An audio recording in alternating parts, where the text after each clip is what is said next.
جو صغیرہ گناہوں کے سوا بڑے بڑے گناہوں اور بے حیائی کی باتوں سے اجتناب کرتے ہیں، بے شک تمہارا پروردگار بڑی بخشش والا ہے، وہ تم کو خوب جانتا ہے۔ جب اس نے تم کو مٹی سے پیدا کیا اور جب تم اپنی ماؤں کے پیٹ میں بچے تھے تو اپنے آپ کو پاک صاف نہ جتاؤ، جو پرہیزگار ہے وہ اس سے خوب واقف ہے۔ بھلا تم نے اس شخص کو دیکھا جس نے منہ پھیر لیا اور تھوڑا سا دیا پھر ہاتھ روک لیا؟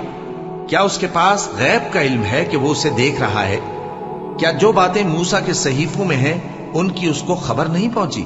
اور ابراہیم کے صحیفوں کی جنہوں نے حق اطاعت اور رسالت پورا کیا، وہ یہ کہ کوئی شخص دوسرے کے گناہ کا بوجھ نہیں اٹھائے گا، اور یہ کہ انسان کو وہی ملتا ہے جس کے لیے وہ محنت کرتا ہے، اور یہ کہ اس کی محنت کا جائزہ لیا جائے گا، پھر اس کو اس کا پورا پورا بدلہ دیا جائے گا، اور یہ کہ تمہارے پروردگار ہی کے پاس پہنچنا ہے۔